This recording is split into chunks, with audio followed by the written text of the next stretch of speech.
What I'm now going to suggest is that in order to understand the difficulties and the challenges involved, we need to see what this deeper transition really was about. I'm going to, in a somewhat simplified way or stylized manner, suggest that this transition I'm talking about involved a move from the old model to the new model. So the old model is a model that cannot be understood without also understanding the role of the social democratic movement in Sweden and its links to big industry and to organized labor.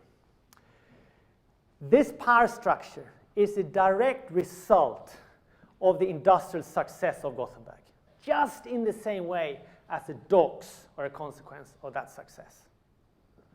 What it meant was that you have organized political power that is heavily linked into the workers' movement, fackföreningarna, which, through the particular historical configuration of labor and industry in Gothenburg and Sweden, create an overlap with industry.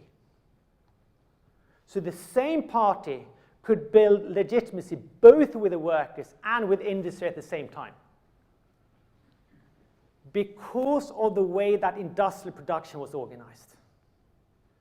But what that also meant, and this is my crucial point, is that social democracy in Sweden must be understood as a dual power structure, where the legitimacy of social democracy only partly comes from the fact that we won the elections. The legitimacy comes as much maybe from the fact that we embedded in the unions and in industry. So social democracy leads to double command here.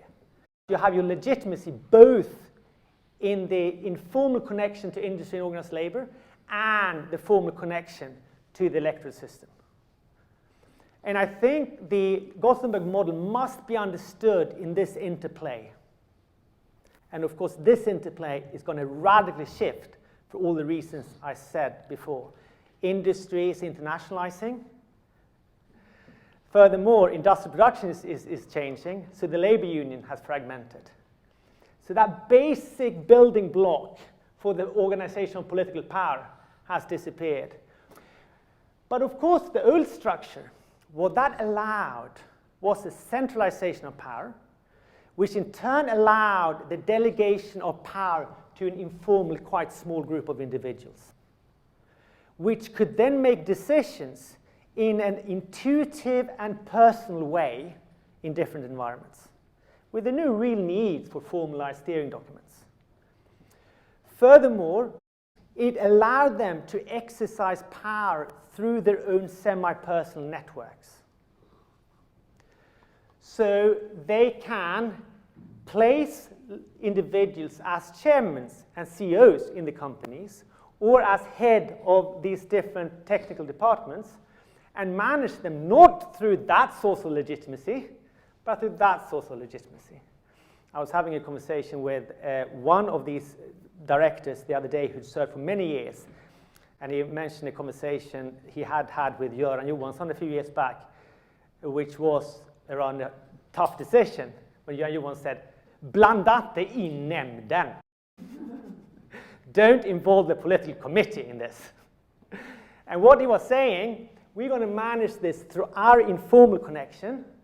We're not going to manage this through that formal connection. Yeah. So there's a system that is essentially built on the duality between these two.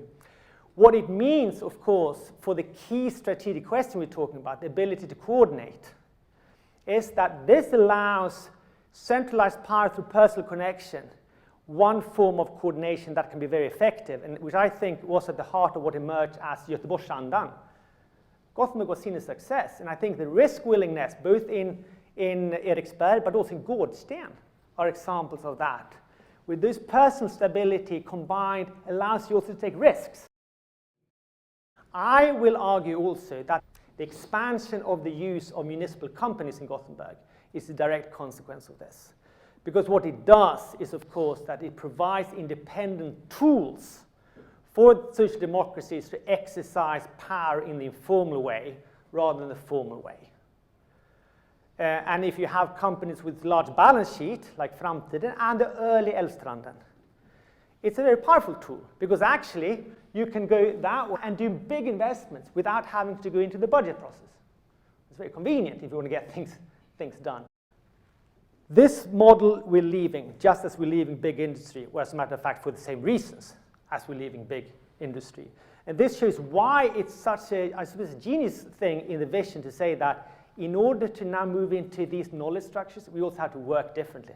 My God, you have to work differently. The question is how? The vision process generates an idea about this. And here, of course, is a very different idea that you can have these organized co-creative processes backed by this big vision process that is going to, on a broad scale, create some common idea about what we're going to do, a value base, some soon. If everyone wants the same thing, well, actually, there's no real coordination problem. Or rather, coordination problem becomes an administrative problem. We all want the same thing, it's now just dividing the tasks. Again, I'm going back to the ideological idea in this time of history, 2008, 2009, 2010, sort of the idea that conflicts are gone, we just need more of the same. Point I want to make here now is how this puts steering documents and design process in a new light. And then I want to come back to this core question and open up with. Is design the output of agreement or is it the input to agreement? Because in that model, it's to a large extent the output to the agreement.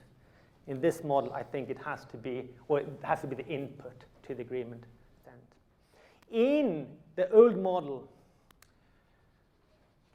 the steering documents are actually not really steering documents. They are documents whose purpose, I will suggest, is to give legal legitimacy to a position that is sorted out elsewhere. So you make the difficult assessments and agreements in one room up here, and you implant them in many cases here. The role of these ones is just to channel that through the constitutional system so that something that is always de facto decided is given legal validity. If that is what you are in the business of doing, ambiguity in the steering document is a good thing. Furthermore, there's absolutely no reason to argue particularly solidly on why you suggest something, because it's already decided. So you don't need to be clear, and you don't need to give reasons. This changes fundamentally when we move into this model. Now you can no longer rely on someone else to force an agreement, but your planning process needs to generate agreement. And if you want to generate agreement about what's going to be done, it damn well matters if you give reasons for why you want it or not. And actually it matters whether you're clear about what you want or if you're not clear about what you want. And I think this is the challenge that the River City project has not fully taken on board yet. And that's the idea that I think we now need to invest in to learn how to do that. What I also suggest is that the fact that we're stuck, I would suggest, we've left that logic, but we're not fully moved into a clear version of this one, has opened up an accountability gap in the problem, in the city. Accountability and legitimacy gap. In the old model, the legitimacy and accountability was demanded partly in the labor union meetings and in social interaction with them. It was demanded out of big industry. So there were institutional interests embedded in social context, which I would think meant that at certain social functions, they would be made to feel uncomfortable if they didn't solve a pressing problem. Of course, that model is leaving the world because industrial restructuring. And arguably, it's already collapsing before 2010, the River City started. It's the summer of the corruption scandals. 2013, when you institutionalized the River City project, is the same year as we receive Tillitens gränser, the damning report from Gothenburg University of the lack of accountability structure in the system. It has collapsed. The question is, what do we put in place instead?